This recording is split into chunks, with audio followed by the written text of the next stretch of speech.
Ayan, si Judith guys, ay from the tribe of Joseph siya. Katribo niya si Jose. Second to the last na anak ni Jacob kay Raquel.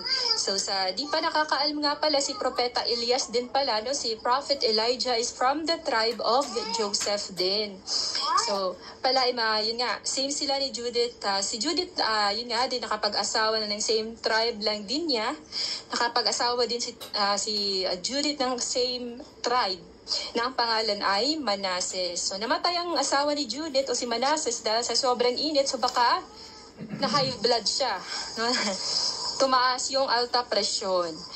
Yun nga. So in short, si Judith ay naging byuda. So same nila ng tribe ayun nga, no, pagkapareha sila ng tribo ng asawa niya, si Joseph, from the tribe of Joseph. So si Joseph na anak ni Raquel at Jacob. Si Judith naman ay isang napakagandang babae.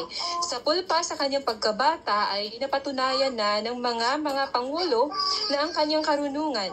No? Napatunayan na ng mga pangulong kanyang karunungan at may malaking takot siya sa Diyos kaya siya may karunungan. So di ba alam natin na sa salita ni Lord sinasabi doon na the beginning of wisdom, the fear of the Lord is the beginning of wisdom. So yun. So ng mga panahong iyon, si Holofernes ay general ng Syria. Isang general na Nebuchadnezzar ay tinipon na ang lahat ng hukbo kasama ng mga kapanig nito para lusubin ang Bitolia at ang mga Israelita. Kaya't nagsipaghanda ang lahat ng araw ng iyon. Ang hukbo'y binubuo ng 170,000 na sundalo at 12,000 na nakakabayo. Hindi pa kabilang dito ang napakalaking pangkat ng mga tagadala ng mga kagamitan. Yung makita ng mga Israelita, yun nga yung nakita ng mga Israelita guys, sa sobrang dami, no? Nang makita ng mga Israelita, hindi mabilang na hukbong sandatahan, naligalig sila. Sa sobrang dami,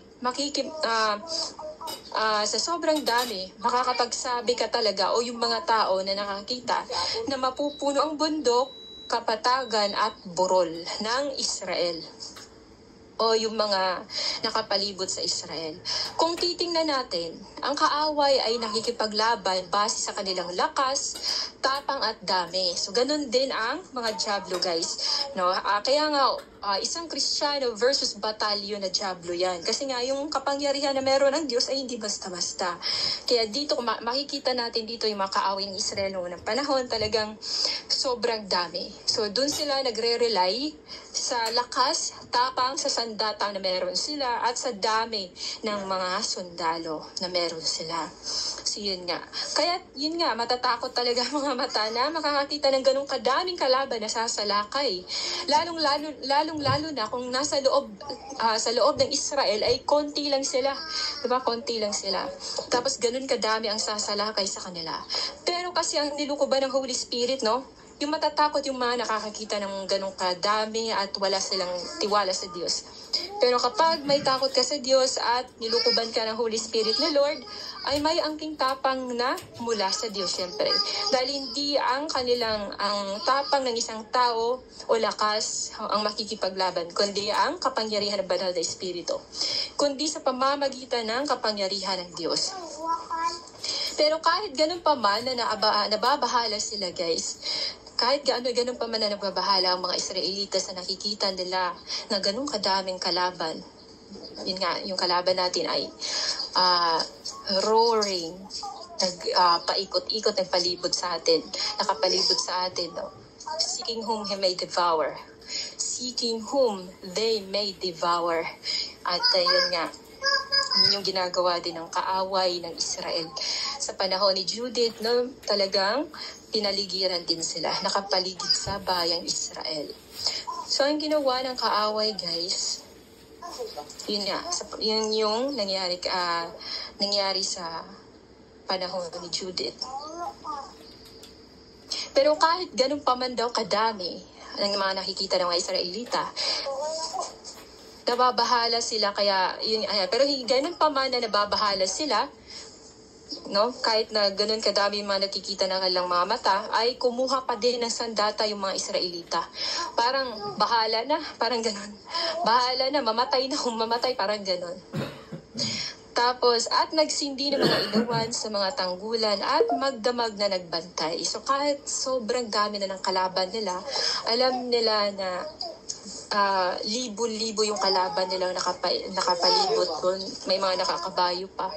Tapos, no, kahit nababahala na sila. Pero, ginampanan pa din nila yung tungkulin nila na kinuha nila yung mga sandata nila at nagsindi pa sila ng mga ilawan, nagbantay pa sila magdamag.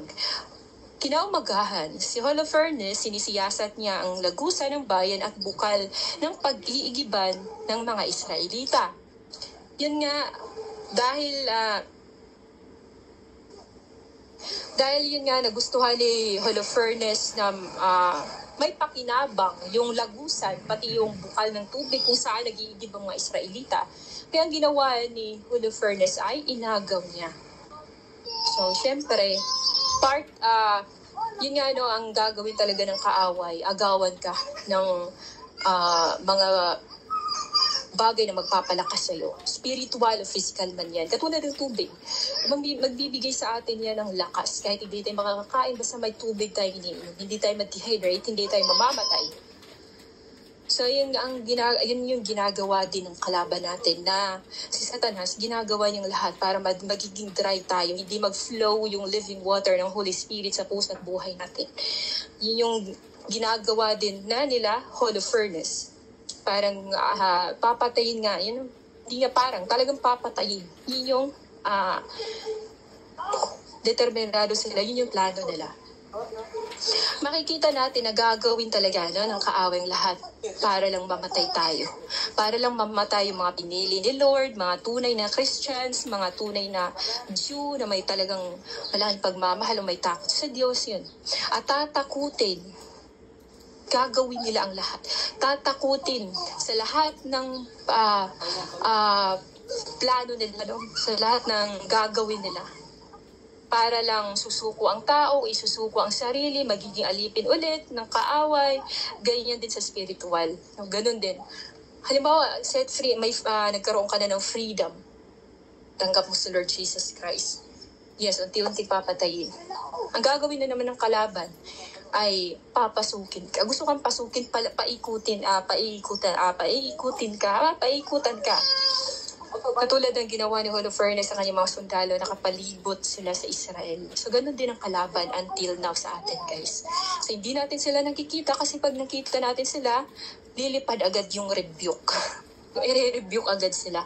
Kasi yun nga yung sinabi ko noon pa na yung rebuke natin, guys, na may otoridad ng Panginoon Jesus Christ, it feels like more than a nuclear kapag sila ay natamaan. Kapag na-rebuke sila. Kaya hindi talaga sila nagpapakita ng basta-basta. Doon lang sila nagpapakita sa mga taong walang relasyon sa Diyos at hindi marunong mag-rebuke, walang kapangyarihan, walang banal na espiritu. At yun nga. So, yun yung gagawin nila. No? Yun yung paikot-ikot yung mga kaaway natin. Naghahanap sila ng mapapasukan o mga weaknesses natin na may open door pa, mga ganun, no? Doon sila pumapasok. Kahit ano pa yun katuldok, hanang papasok. Para lang wasakin. At para ang tao ulit ay sasamba kay Satanas, sasamba sa kasalanan. Siyempre yung ginagawa mong mga bagay hindi ayon sa Diyos, kasalanan yon, sumasamba ka na rin kay Satanas. Tingnan ko muna yung tulog balik. So yun, sumasamba pala kay Satanas. Yung mga ginagawa, mga kasalanan, yung paninigarilyo, pag-iinom, no, paglalasing, syempre, sumasamba sila kay Satanas. Kaya ginagawa nila yan. Kapag kay Lord Jesus Christ naman ay against sa mga bagay na yon. Kabanalan ang gusto ni Lord Jesus Christ. Gagawin ang lahat ng kaaway, matali lang ulit ang Israel, ang mga Israelita sa kasalanan para mag-suffer habang buhay. Kasi kapag napasok sila ni Holofernes, guys, syempre yung patakaran, yung belief, yung paniniwala, yun yung i-impose sa mga tao. Yun yung sasabihin sa mga tao, ganito, ganyan, kumain kayo ng baboy, kumain kayo ng ganito, ganyan. Diba? Yun yung nangyari sa magpamilya na talagang tinorture nung taga Greece. Diba? Greece o Athens. Ba yun? Basta yung gano'n na dahil sinakop nila ang Israel. At yun, nagiging alipin sila. At siyempre, kapag ang bayan ay talagang sumasamba ng buong puso kay Lord Jesus Christ at minamahal ang Panginoon ng buong puso, hindi niya pababayaan, siyempre. So, yun. Kaya ang mga kaaway ay nagsasanib puwersa. Yun yung katulad na nangyayari ngayon sa Israel, guys, na nagsibumbahan yung war na nangyayari. Ganon din ang nangyayari noon ng panahon. At nagsanib puwersa yung mga karatig bansa, yung mga nakapalibot sa Israel para wasakin ang Israel. Kasi wala talagang ibang magandang maidudulot ang mga taong unbelievers sa buhay ng isang believers. Kapag nakipag-asawa ka ng unbelievers, syempre malakas kasi yung spirit ng kaaway na ma-influensya siya, nai-influensyahan yung magandang bunga ng believers. Kaya as much as possible, gusto ni Lord talaga kaparehas ng Israelita. No, yung Israelita, mag-aasawa ng Israelita din. Ayaw niya na mawala sa pananampalataya. Kasi pag nawala ka sa pananampalataya, madudumihan ka, syempre you are considered as idolaters. Mga ganun. At marumi ka na, no? At mangyayari pa doon, parang outcast ka, i-outcast ka. Hindi ka kabilang sa mga anak ng Diyos. Parang gano'n. So, yun. So, magsasanib puwersa para mabuwal lang ang pananampalataya ng isang tao at para yukuran si Satanas. O di kaya para mabuwal ang Israel, para mawala ang kanilang lakas, tapang, no? Pinapakitaan sila ni Holofernes. Napapalibutan namin kayo. Pinapakita talaga niya dahil nakikita ng mga Israelita kung anong ginagawa ni Holofernes sa kanyang mga sundalo. Mga iniutos ni Holofernes. Nakikita yun ng mga Israelita, kaya sila nasisira ang loob. Nababahala na sila. Pero yun nga, fight pa din kahit mukhang napakapangit at malakas yung kaaway. No, parang hawakan mo pa rin yung espada mo. Parang gano'n. Parang no retreat, no surrender. Yung sabi ni Lord that throw yourself into battle. Tapos, syempre, andun yung mas malakas yung tiwala mo sa Diyos kaysa paghawak mo ng sandata mo. Paghawak mo ng espada, mas malakas dapat o mas malaki ang pagtitiwala sa Diyos. Gayon din ang ginawa ng mga bansang nakapalibot sa Israel. Pinuntahan ng Edomita, no, ng Moabita o yung mga bayan na nasa tabing dagat. Tinuntahan nila si Holofernes. Nasa may baybaying dagat ay niya nagbigay ng deceptive advices sa general na si Holofernes. Ginabayan sila ni Satan para matulungan si Holofernes sa kanyang pag-atake at nasiyahan naman siya si Holofernes sa sinabi ng mga ito, kaya't ginawa niya. So tinanggap niya yung mungkahi, yung advice sa kanya, natuwa siya doon, kaya yun yung sinunod din niya.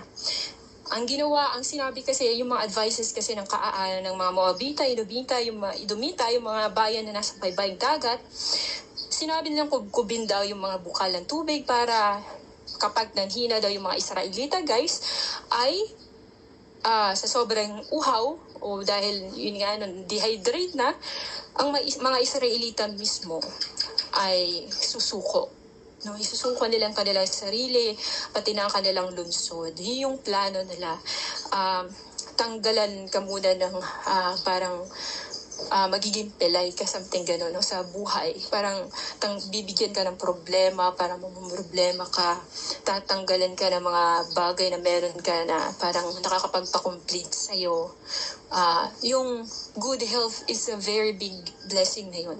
So, mostly talaga doon umaatake yung kaaway sa katawan ng tao. Kasi kapag nagkaroon ng sakit ang tao, mostly na mga tao ay biniblame ang Panginoon. No, madami naman kahit ako noon, sinasabi, madami naman mga prostitute dyan. Mas grabe pa yung mga ginawa nilang kasalanan, may pumatay pa. Pero bakit ako nagkasakit, sila hindi? So yun.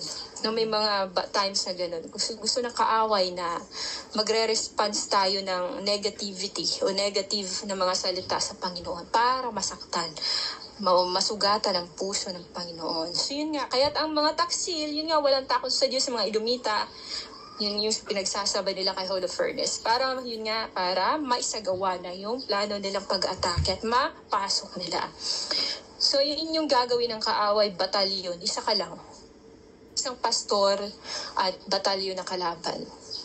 Hindi sila natutulog. Pero ang pastor natutulog kasi by flesh. Diba? Yun nga. Kaya kapag hindi nagbabantay talaga, 24 hours ang isang tao, hindi niya namamalaya na kinukuhanan na siya yung mga bagay na makakatulong sa spiritual and physical sa kanya. At yun. Yun yung mungkahi ng mga Edomita at Moabita. So, pinalibutan ng mga sundalo ng kaaway ang kabayang Israel. No? Pinalibutan yung sinabi ko kanina. Sa north, south, east, west, ikaw daw. Ilang thousand lang kayo nasa loob ng bahay, tapos kasama pa mga bata, mga inosente. Hindi ka ba mababahala? Hindi ka ba matatakot? Tapos, kaya't nasiraan ng yung sinabi ko kanina, nasiraan ng loob ng Israelita. So, humingi sila ng tulong sa Diyos dahil wala silang makitang kahit na anong paraan para maligtas sila. Sa sobrang dami pa naman ng tao. No? Meron pa kayong paraan para mailigtas ka. Except na lang kung mismong kamay ng Panginoon, kukunin ka, itataas ka muna, hindi ka mapapatay. No? O ilalagay ka sa lugar na walang tao, o iba sa ibang lugar, except na lang kung gano'n. So, mayun nga, mahigpit din ang pagrarasyon sa tubig. Kaya't hindi ito nakakasapat sa kanilang lahat. Siyempre, araw-araw miinom ka ng tubig. Every after meal. Kaya, siguro, mas tinipid pa nila, hindi na sila every after meal. Kapag kailangan lang talagang uminom ng tubig na, saka sila umiinom siguro. Dahil yun nga ang nangyari ay nagtipon yung mga kababaihan, kabinataan at mga bata. At yun nga nagtipon sila sa harapan ni Uzias at biniblame nila si Uzias dahil sa mga nangyayari. Dahil hindi daw nakipagkasundo si Uzias kay Holofernes at mas gustuhin pa ng mga tao na mabihag kaysa lalaban sa kaawa na kasama ang Diyos. Ayun. So, instead na makipaglaban at magtiwala sa Diyos, ang gusto nilang gawin ay makipagkasundo. So, sabi nga ng Lord, hate niya ang mix. No, ayaw niya na uupo ka sa table ni Satan, tapos uupo ka din sa table ni Lord. Gusto ni Lord pure. Buo ka na, ikaw lang ay si Lord ang pipiliin. Buong buo. Wag na, hindi kailangan half. Na half kay Satan, half kay Lord. Gusto ni Lord ay pure, buo. Grabe yun nga ang pagpapanik at hopeless na halos lahat ng mga tao doon. At narinig ni Judith ang mga reklamo ng mga tao at sa pagbigay ng 5 araw na pagpalugi sa Panginoon ni Uzias. Yes, baksin. Kung titingnan natin, no, parang mas pipiliin pa nilang mabaksin sila kaysa sa sumunod sa gusto ni Lord na alam nila na makakasama sa kanila kapag sila susuko. Pero gagawin pa rin nila alang-alang sa pagkain para lang daw makasurvive. So parang si Esau din, ibebenta mo lang yung rights mo para lang makakain ka. Para ibebenta mo lang yung kaluluwa mo, magpapabaksin ka lang dahil para sa laman mo, hindi para sa kaluluwa. No, parang pagbili mo lang yung kaluluwa mo para sa laman, which is napakalaking mali. Yun. At hindi kinatuwa ni Judith. Kaya inimbita niya sila Uzias at ang dalawang kasamahang pinuno nito. O sabihin na nating mga pinuno. Inimbita ni Judith ang mga pinuno sa kanyang bahay at sinabihan o inadvisean, no? Na mali ang kanilang sinabi sa mga tao. Yan nga, dahil walang karapatang sabihin sa mga tao at isumpa sa harapan ng Diyos na isusuko sa kaaway ang lungsod kung hindi tutulong ang Panginoon sa loob ng 5 araw. So, ang nangyayari, parang binigyan nila ang Panginoon ng, parang nilimitahan nila ang Panginoon Jesus Christ, parang sila na mismo ang nagdesisyon para sa Diyos, no? Parang pinangunahan mo ang Panginoon, sino ka ba, tao ka lang, parang gano'n. Yan nga, ang sinabi dito naman ni Judith, sinabihan ni Judith na dahil walang karapatang sabihin sa mga tao at isumpa sa harapan ng Diyos na isusuko sa kaaway ang lungsod kung hindi tutulong ang Panginoon. may kondisyon, no? Na makikita natin dito na yung way ng mga tao ay very worldly. Nakikitaan pa din natin sila ng worldliness. Hindi nila masyadong naiintindihan, hindi pa nila maintindihan talaga kung anong kalooban ni Lord para sa Israel, ang mga Israelita na yun. At isumpa sa harapan ng Diyos, yun nga, ang lungsod kung hindi tutulong ang Panginoon. Parang yun nga binibigyan ng kondisyon. Dahil ang nangyayari, yun nga, sinusubok nila ang Diyos. Sinusubukan mo ang Panginoon. Ibig sabihin, nagkakasala ang mga tao doon na hindi nila nalalaman. Pero ginamit ng Panginoon si Judith para mawala yung galit niya doon sa mga Israelita sa pamamagitan ng paninirmon. Parang something na advice at the same time, sermon na din. Hindi maganda yung ginawa niyo, correction. Na parang kinokorek. Hindi maganda ginagawa niyo yung sinasabi ninyo. Sabi ng gano'n. So, yun. Ito ay malaking kasalanan dahil nga sinusubok ang Panginoon. Parang nakikipag-away laban sa Diyos. Kung ang kapwa nga natin, sabi ni Judith, hindi natin maunawaan o malalaman kung anong gusto, paano na lang ang mismong lumalang sa tao? Paano na lang daw? Paano na lang daw ang Diyos kung ikaw mismo nga hindi mo maintindihan ang sitwasyon ng tao, yung mga tao bigla na lang nagja-judge, no? Kung ano lang nakikita ng kanilang mga mata, yun yung mga pinaniniwalaan nila, nagja-judge na sila, no? Kung ano ba sinasabi. Hindi nga natin maunawaan paano pa kaya ang Diyos. Kaya tayo nakakapanakit din sa ating kapwa dahil hindi nga natin alam kung anong sitwasyon o nangyayari sa tao na yan, tapos bigla tayo nagbibigay ng opinyon na hindi maganda. Yung mga masasakit na salita, nagbibito tayo ng mga masasakit na salita. Paano na lang kaya ang Diyos? Kung ang Diyos masasaktan mo, kawawa ka din. Siyempre, blasphemy, di ba? Pag nasaktan ng Espiritu ng Panginoon Jesus Christ, nagigrieve ang Holy Spirit ni Lord. Yun. Dahil sa mga disobedience ng tao, dahil sa kasalanan ng tao. Yan nga. At yun nga, tinataas ang sarili at hindi na ang Diyos. Malaking kasalanan niyon, guys. So yun. Paano na lang kaya? Yun nga, sabi niya na ulitin ko, kung ang kapwa nga natin, hindi natin maunawaan o malalaman kung anong gusto, paano na lang ang mismong lumalang sa tao? Pagkat kung ayaw tumulong ng Panginoon sa loob ng 5 araw, malaya pa rin niyang matutulungan kung kailan niya naisin, kaya'y may papasya din niya kung kailan ito ipapahamak sa kaaway. Ibig sabihin, ang lahat ay nasa kamay ng Panginoon. Hindi siya dapat bigyan ng kondisyon, hindi dapat limitahan ang kapangyarihan ng Panginoon dahil siyang lumalang sa lahat. Hindi dapat siya minamaliit, hindi dapat makikipag-usap ang tao na parang tao siya. No, hindi dapat magdadasal na parang tao yung kinakausap mo. Yung mga taong nagdarasal, guys, na parang ang dami nilang hinihingi, tapos pag hindi nila natanggap, hindi na-receive yung mga hinihiling nila sa prayer nila, biniblame na agad nila si Lord. Hindi nila alam Diyos yung kinakausap nila sa prayer, hindi tao. Kaya kadalasan sa mga tao pag nagdasal, parang tao lang si Lord sa kanila. So wala silang respeto, walang great reverence, in short. Kung makikita ninyo sa Israelita, wala silang great reverence sa Diyos. Kaya nangyayari ang mga sakuna, yung mga sakuna, nangyayari yung patayan, nangyayari yung pag-atake sa kanila. Dahil parang gusto ipaalala ni Lord Jesus Christ sa kanila na kung hindi sila magtitiwala ay talaga mawawasak sila. At kung wala silang great reverence or malaking respeto para sa Diyos, ay talagang mawawasak sila ng kaaway, guys. Yan yung gustong iparating ni Lord. Bakit ipinarating niya doon nakapalibot ang mga kaaway o mga sundalo ni Holofernes o yung mga kapanig niya, mga kasabwat, mga ganun.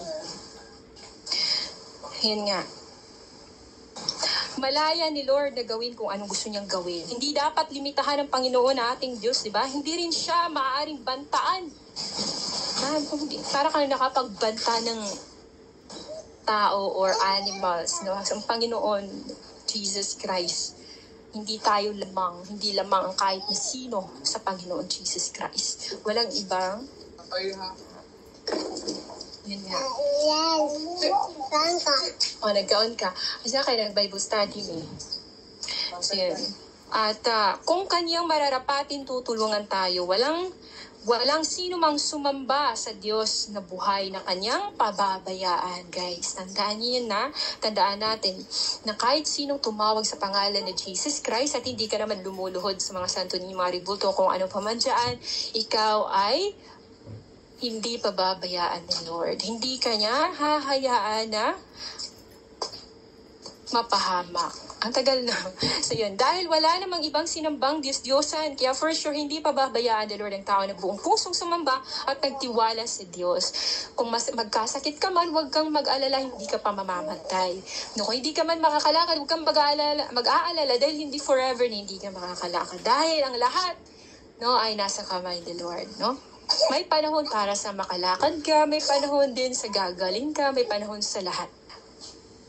Kaya't bilang mga pinuno o may mga karunungan mula sa Diyos, bilang mga pastor, evangelist, teachers, whatever, o mga posisyon, yun nga hinihikayat ni Judith na maging magandang halimbawa sa mga nasasakupan, mga members, mga nakakita sa kahit sa family mo, maging halimbawa ka. Maging good example, magandang halimbawa para gagaya ang mga taong nakakita sa iyo at para maluwalhati ang Panginoon dahil sa ginagawa mo. At dahil doon kapag naluwalhati si Lord, matutuwa siya siyempre at lahat mga desire ng nasa puso mo ay sasagutin ni Lord Jesus Christ yun nga, sasagutin niyo yung mga answered prayer, mga prayers. Ano ba yan? Answered prayers na yun. So, ang mga nangyari sa mga propeta, mga servants noon ay isang magandang halimbawa para gayahin natin kung paano nila nalagpasan mga pagsubok na iyon o kung paano harapin ang mga pagsubok. Kung paano tinetest si Elijah, si Abraham, Isaac, Jacob, yung tipong marami nagagalit sa kanila, pero ano ginawa ni Lord? Binigyan niya ng kapangyarihan, tapang, lakas yung mga anak niya. Si Simeon, di ba? Yung si Dina ay hinahasa. Siya yung talagang desididong patayin lahat. Kung saang lugar ginahasa si Dina. Di ba? Di ba sa Shechem yun? Di ba? Pinatay yung mga tao, mga pinuno doon. Pinatay sila. At yun nga, kung ginawa ni Lord Jesus Christ mga supernatural, sobrang mga imposible na sa mata ng tao, ginawa niyang very possible. No? Mas gagawin ni Lord ngayon in these last days. Mas gagawin ni Lord Jesus Christ dahil malapit na yung harvest. Ayaw mo pagbanha. So yun nga. At yun. Mga magandang halimbawa, yun daw yung susundin natin. At walang kahit na sino ang nag-against sa sinabi ni Judith. Kapag ikaw ay filled with the Holy Spirit, may karunungan ka, walang sinong mag-against sa'yo. Kahit pa ipapadala ni Satanas na feeling na ay magagaling na sila, madami sila nalalaman, mga debatero, mas sinasabi ng mga Catholic defender o mga defender na yan, sino pa yan sila. Sasabihin ni Lord Jesus Christ na hindi matatakot dahil si Lord ang magbibigay ng sagot. Kahit pa haharap ka sa husgado. At nagkaroon siya ng plano, si Judith. Yun nga, wala pa pala. So yun nga, apaka-importante na gampanan kung ano ang pinapromise. Noong unang panahon, napaka-importante ang promise talaga. Pag nagbitiw sila ng salita mga Israelita, talagang ginagampanan nila, especially mga leader. Yung yung mga sinasabi ng mga propeta, pag mga pangulong pare, mga pinuno, kung anong mabinitawan nilang salita, talagang ginagampanan nila. Pero ngayon, guys, ang mga tao wala nang pake. Pag nag-promise sila, inuulit-ulit, di ba? Minsan tayo pa nga nagkakamali tayo. Mga promise na yun. Pero syempre si Lord ay talagang sinisingil niya. Pag nag-promise ka, gawin mo kasi sisingilin niya yan. Kaya si Ozias, ang concern niya, yun nga, hindi siya makapag-refute sa mga sinasabi ni Judith dahil masyadong malalim. Galing yun kay Lord Jesus Christ. At ang concern kasi ni Ozias ay napilitan siyang sumumpa sa Diyos dahil din sa mga tao, sa mga tao, parang yun yung nagpupush sa kanya na mag-promise siya. Na, sige, isusuko natin yung lungsod. Parang ganun. So, maaaring si Ozias ay nagkasala sa Diyos at hindi na lang binanggit kung anong parusang ginawa ng Diyos sa kanya. Kasi nga, kahit yung mga tao, paparusahan din yun. Wala naman talagang walang exempted. Pag nagkasala ka, paparusahan ka talaga. Yes, amen. Glory to God. So yun. At pagsisalita, kaya nga gusto ni Lord, lahat ng lalabas sa ating bibig ay makakatulong lang. Kasi alam ng Panginoon, alam natin, alam ng, yun nga, no? Na ang mga, alam natin, lalabas sa ating bibig, yung mga salita na yun, guys, ay talagang magiging material. Mangyayari siya. Magiging material. Kaya kaya talagang mas, pag-ingatan natin yung mga sasabihin natin. Lalabas sa ating bibig yun. Para din kay Moses, di ba, dahil sa ginawa ng mga tao kay Moses, na push din si Moses na makapagsabi ng hindi maganda. Kaya, yun, pinarusahan siya, hindi siya nakapasok sa promised land. Yun yung punishment sa kanya ng Panginoon. Kaya nanalangin si Judith para sa bayang Israel. So, hindi para sa kanyang sarili. Na ginagamit niya ang kanyang sarili para iligtas ang buong Israel. Para din katulad din kay Esther, di ba? Ginagamit din si Esther para iligtas ang buong Israel. At ang lahat ng Israelita na yan, mga ginagamit ni Lord. No? Mga babae yan, guys. No? Bakit nila sasabihin na hindi pwede maging pastor ang babae, maging pastora? No? Si Lord Jesus Christ ay wala namang, hindi naman siya nag-discriminate. No? Walang discrimination sa Panginoon. So, yun nga. At nagkaroon siya ng plano na hindi niya sasabihin o hindi niya sinasabi sa iba dahil alam niya na ang salita ay may pakpak na makakarating baka makakarating doon sa kampo ng mga kaaway. O di kaya baka may mga spy sa loob ng Israel. Baka may mga Israelita nang nababayaran o na bribe yun. At yan nga, ang ginawa niya, no, hindi niya sinabi. So, ang sinabi lang niya, hindi daw niya sasabihin, basta sasabihin lang niya pag natapos na, pag nagawa na niya. So, yun nga. Baka pagbawalan din siya sa plano niya ng mga pinuno sa Israel, kaya siguro hindi niya sinabi. At buong puso siya sa Diyos na nag-aayuno at nananalangin ng mataimtim. Natalunin ng Diyos sa mga kaaway nila. At para ipapahiya ang kaaway sa ginawa nilang planong pag-atake. So yun, malaki ang nagagawa ng prayer. No? Pagkatapos si Judith magdasal ay buong tapang at iwala sa Diyos siyang lumabas para kitain si hollow furnace. Di ba? Kahit madami kayo dyan, kung wala naman ang Diyos, kahit gaano kadami ng kaaway kung wala naman si Lord, wala talagang binatbat sa isang taong may Diyos. Except na katulad na lang kay David, di ba? Napatay niya si Goliath. Ginamit lang ni Lord Jesus Christ yung maliit na bato, pero napatay siya. Alam niyo ba guys kung ano yung maliit na bato? Nag-symbolize yun ng buhay ni David. Isa siyang maliit na bata. So yung ginagamit din ni Lord ay maliit na bato. No? Kasi binibigyan tayo ng a piece of spirit ni Lord Jesus Christ in order to fight against our enemies. Binibigyan tayo ng a piece of spirit pero mas powerful, mas above kaysa sa mga spirits na umaatake sa atin. Kaya nga guys, na binibigyan tayo ng authority ng Lord Jesus Christ. So, palayasin. Kahit titingnan mo lang siya, tapos nagsasalita yung isip mo, nang papalayasin mo siya sa banal na pangalan, Lord Jesus Christ, Yeshua HaMashiach. Yun yung power natin. A piece of spirit from the Lord Jesus Christ, Yeshua HaMashiach. Kasi kung wala tayong ganun, wala tayong kapangyarihan na makapag-rebuke. Wala tayong power na palayasin sila, guys. Dahil ang espiritu, guys, ay may power. At human lang tayo. Kaya pag hindi tayo tataniman ni Lord ng kanyang spirit, dahil bibigyan ng kanyang spirito, guys, na wala tayong kapangyarihan against sa ating mga kaaway. Kaya malaking pagkakamali ng isang tao, magre-rebuke siya, tapos wala siyang Holy Spirit. So sabihin niya, papatayin ko si Satanas, sisipain ko yan, or whatever, wala naman siyang Holy Spirit ni Lord Jesus Christ. Hindi sila close ni Lord, walang connection ni Lord. So siya yung aatakin at papatayin. Di ba katulad ng mga tao noon na ginagamit ang pangalan Lord Jesus Christ, nagre-rebuke sila, tapos sinasabi niya, si Pedro, kilala ko, si Paul, kilala ko, ikaw, sino ka? Diba? Si Lord Jesus Christ, kilala ko, ikaw, sino ka? Wala kayong koneksyon. Siya yung nirebuke ng demonyo. Siya yung inatake ng diablo, guys. So, yun. Yung malaki yung nagagawa ng Holy Spirit na Lord. So, pakinggan natin, guys. Basahin ko ngayon yung prayer ni Judith. Talagang malaman yung prayer niya. Gusto ni Lord Jesus Christ nga pala, guys, na yung mga sasabihin natin during prayer, yung mga babanggitin natin or sa yung mga dasal daw natin ay may laman, hindi daw yung walang laman, no? Parang walang kwenta daw. Siguro gusto ni Lord hindi pa ulit-ulit yung sinasabi na may mga kakaiba na naman na sasabihin kay Lord Jesus Christ. Sabi ko, ay, yun nga pala, Lord, to sa akin. Parang babalik-balik lang, Lord. Sabi ko, gumaganon ako. So, yun nga.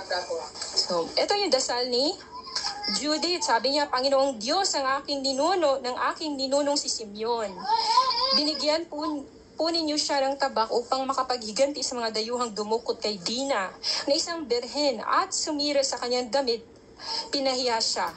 Hinalay at dinungisan ng kanyang dangal. Bagamat ito ay iyong pinagbabawal dahil dito ibinigay ninyo sa kaaway ang kanilang mga pinuno. Sila'y pinatay at natigmak ng dugo sa higaang ginamit nila sa kanilang pagsasamantala sa dalaga.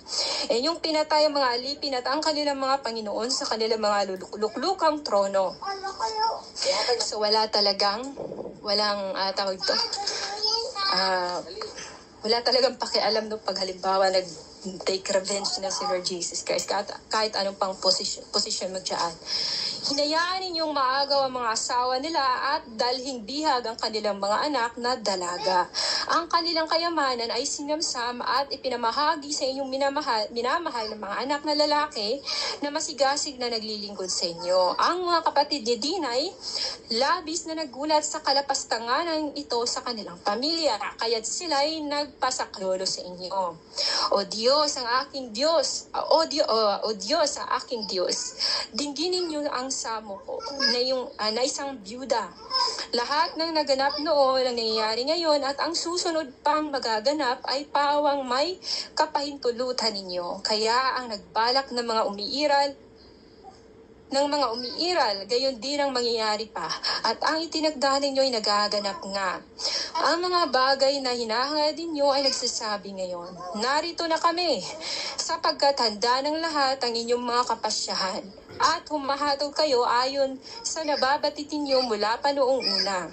Inyong nakikita ang nagkakatipong mga taga-Assyria na nagyayabang dahil sa dami ng kanilang mga hukbong lakad at nakakabayo. At dahil sa lakas ng taglay nilang mga sandata, marami nga silang kalasag at sibat, panat palaso. Ngunit hindi nila kilala ang Diyos na nagpapahinto ng lahat ng digmaan. Panginoon, ang inyong pangalan, igupo ninyo ang kanilang hukbo at durugin ng inyong galit ang kapangyarihan nila, sapagkat balak nilang lapastanganin ng inyong templo, na do'y sinasamba kayo at tigpasin ang mga hawakan ng inyong altar. Masdan ninyo ang kanilang kapalaluan, ibuhos ninyo sa ulo nila ang inyong puot. Bagamat ako isang byuda lamang, palakasin pa ninyo ako upang may sagawa ko ang aking pinabalak. Gamitin ninyo ang panlilinlang na nasasabihin ko upang sila'y mapuksang lahat, ang alipin kasama ang kanyang Panginoon. Ibagsak ninyo ang kanilang kataasan sa pamamagitan ng kamay ng isang babae, sapagkat ang inyong kapangyarihan ay di nasasalig sa dami o sa lakas ng mga tao. Manapay kayo ang Diyos ng mapagkumbaba, tumutulong sa mahihirap, umaalalay sa mga mahihina, lumilingap sa mga walang kakayahan at nagliligtas sa mga nawawala ng pag-asa. Diyos ng aking ninuno, Diyos ng lahing Israel, Panginoon ng langit at lupa, lumikha ng karagatan, Hari ng buong mundo. Dinggin po ninyo ang aking dalangin. Loobin po ninyong sila'y masugatan at masaktan ng aking mga salitang may pandaraya. Sapagkat masama ang binabalak nila sa inyong tipan at banal mong tahanan. Banal na tahanan sa bundok ng Zion at sa mga tahanang minana ng inyong mga anak. Loobin din po ninyo na maunawaan ng buong bansa at bawat lipi na kayo ang Diyos na makapangyarihan at nananaig sa lahat at walang iba pang makapagsasanggalang. Walang iba pang makapagsasanggalang sa sambayanan ng Israel kundi kayo lamang. Ang galing ng niya, no? Amen. Ang ganda ng prayer niya. malaman. So, yun yung last, guys, na tawag dito na pag-uusapan natin. Hindi nga sa prayer niya, no, talagang determinado siya na ibagsak with faith yung pagdadasal niya. Sinalita niya at alam na at naniniwala siya. Ganun. Yan. Salamat kay Lord Jesus Christ, Yeshua HaMashiach, guys, sa mga salita na ipinahiram niya sa atin para pag-uusapan. Maraming salamat sa Diyos dahil nagkatipon-tipon tayo at pinapalakas tayo sa pamamagitan ng kanyang pagmamahal.